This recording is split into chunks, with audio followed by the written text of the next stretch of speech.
We want to welcome you Eric, to. it's actually morning, but it's okay. Uh, we want to welcome everyone to first episode of Imperium Thoughts from Command. Um, First, let us introduce ourselves. My name's Eric Petaway. I've been a member of the Boston Fire Department 36 years, the last 22 as a district chief. I began as a firefighter and lieutenant in Fort Hill Square downtown, which they now call the Big House, but I will never call it the Big House. It's always Fort Hill Square to me. As a captain, I was assigned Engine 22, where I helped the company achieve designation as an advanced hazmat company, where we had Mass State Hazmat Tech, DOG, WMD Tech, and instructor. When I first promoted, I spent 2 years as the assistant fire marshal. I wasn't a fan of the place, but once I got out of my feelings, I learned a lot. In 2008, I transferred to District 7, Dorchester, Roxbury, and a slither of the South End. I've been assigned there for the last 17 years in three-decker land, and I hold a BA in History, American Concentration. Thanks, Eric. Yeah, I'm Dan Sheridan. I'm a battalion chief with the New York City Fire Department, and actually, I'm on my leaves right now. I'm actually retiring in October after 39 years. I started with the FDNY in 1986. I was a firefighter for 9 years. Yeah, I started out in 17 truck in the South Bronx. We were a towel ladder, and we had a very diverse area. I've spent most of my career in the Bronx, if anyone's familiar with it, very, very close to Yankee Stadium. So I did 5 years in the truck, and we dealt with, at the time, unfortunately, a lot of vacant buildings, a lot of tenements, a lot of brownstones, some row frames, lots of project buildings, a lot of high-rise fireproof multiple dwellings, some commercial. And then in 1991, they closed an engine company, our engine company next door, Engine 41, and they turned them into a squad. And then I wound up going into the squad in 1991. Spent 4 years in the squad, and we covered basically most of the South Bronx and all of Harlem and some of the Washington Heights. And I got promoted to lieutenant in 1995. I spent a little time in special operations, and then I wound up getting a spot in Engine 58 in Harlem. I did a few years there, and then I got promoted to captain in 2003. And I spent my time as a captain in Engine 46, the Cross Bronx. In 2008, I got promoted to battalion chief, and I wound up in the 6th Division. I wound up where I'm my present location for the last 16, or I guess 16, 17 years. So my experience has basically been the Bronx, lots of tenement buildings, lots of fireproof multiple dwellings, high-rise, tenements, some row frames, and taxpayers and everything else in between. So that's my experience. Yeah. So, yes, one thing we hope to do with this venture is to really get new battalion chiefs, district chiefs, or whatever your title is, to give you thoughts on how to be a command level officer, a chief level officer when operating on the fire ground, other various emergencies. And we hope to, between our experience and our knowledge, impart upon the audience something each week that they can take away and put it into their wheelhouse and their toolbox. And I think we're just going to carry on the discussions we had on the podcast, But I think what I'd like to cover, we'll start at the ground floor, first step, and I think we'll spend quite some time. There's 13 points in a size up. I think we'll take them apart piece by piece. You know, we use an acronym, COLA was wealth. So I think we'll start with the construction, and we'll try to use some of our own experiences that relate to the size up, for the student, for the, you know, for the new chiefs, for even the older chiefs, for anyone that really just wants to get a different perspective on things, you know. Yes, I learned under we called it S sleeves OCD. Pretty much the same thing as Cole was wealth.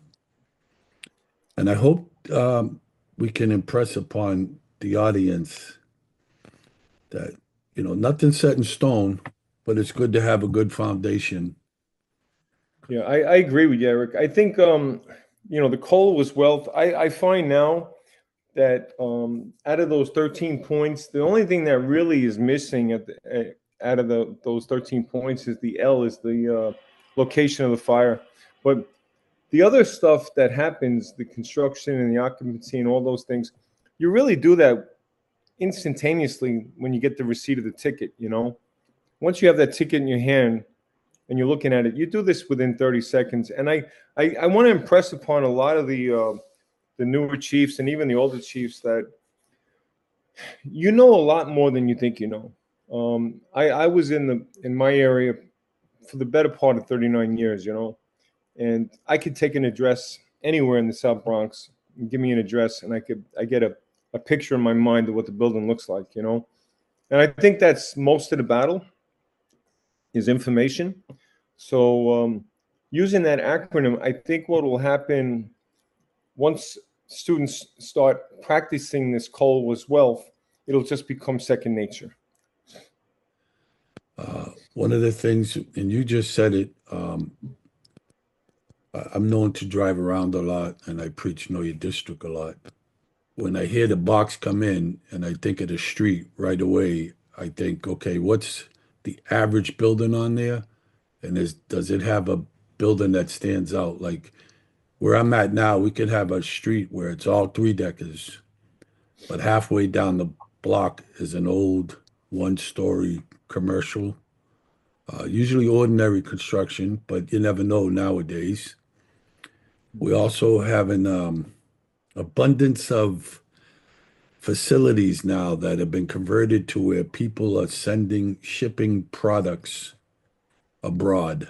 Um, and by that I mean just like food, water, those type of basic stuff they're shipping. And those are businesses seem to be popping up in old taxpayers' garages and backyards.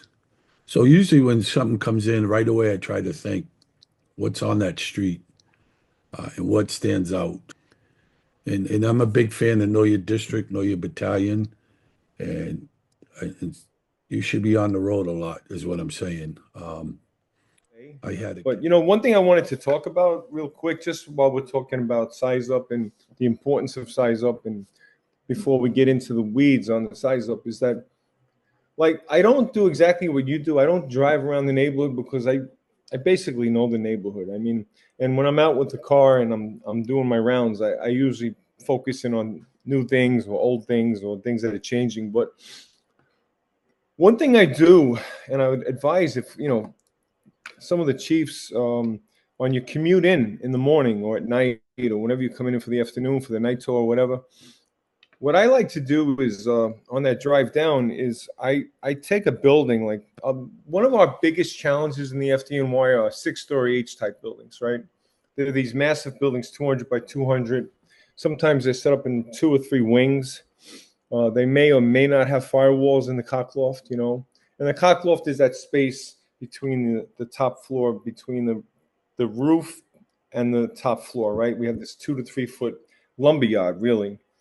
And, once the fire gets into that cockloft, it's usually game over, you know.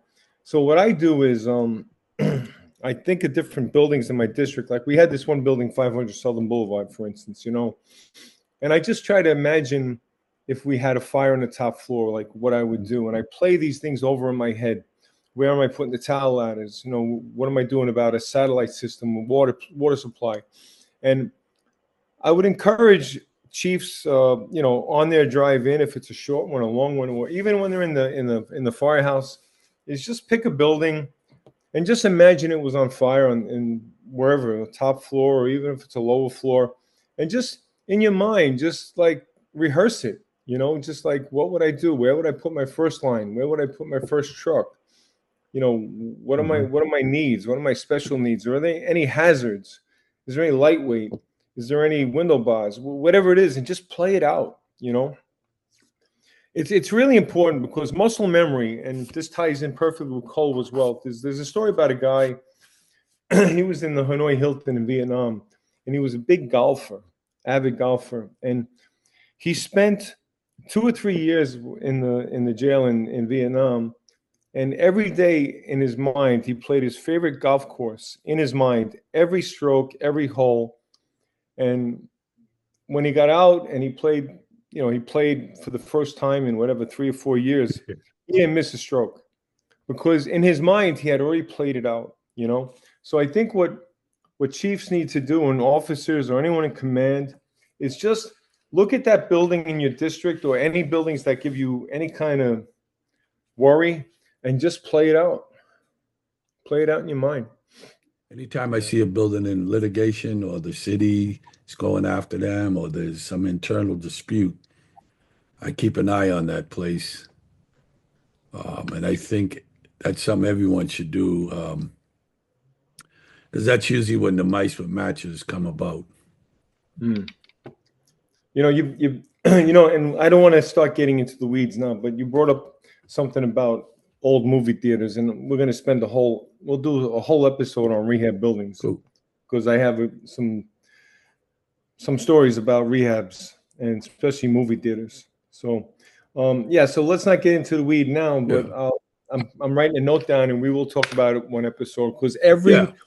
every area in the United States now is evolving. A lot of cities now that used to be just towns are seeing themselves with the old movie theaters becoming drugstores and whatever. So there's a lot to talk about with that. So I think what the takeaway is on this, and we won't beat it to death, is that we're talking about size up, and we're going to get into that for the next few weeks, few months, and we'll go piece by piece. But the takeaway is that just to get started is just start doing size ups when you come in, even on your way in. Look at the weather. If it's windy out, if it's snowy, if it's 90 degree, whatever it is, the weather, and the wind is a big thing. We'll do a whole episode on the wind, and just start your tour when you're leaving your house, and start thinking about your district and what may come, because you know what? Eventually, it's not a matter of if, it's usually when. It's just a matter of time, and it's whether you're working or not. Yes. So I just like to say to the audience is hopefully once a week we'll touch upon a subject and we will give you our experience and our thoughts, and then you can take back to your own self and either fit into your department or modify or add to your knowledge when dealing on the fire ground. And with that, I would say see you next week. See you next week, Eric. All right. We'll be safe out there. And again, we'll see you on the, I used to say see you on the radio, but now we'll see you on the YouTube. Yeah.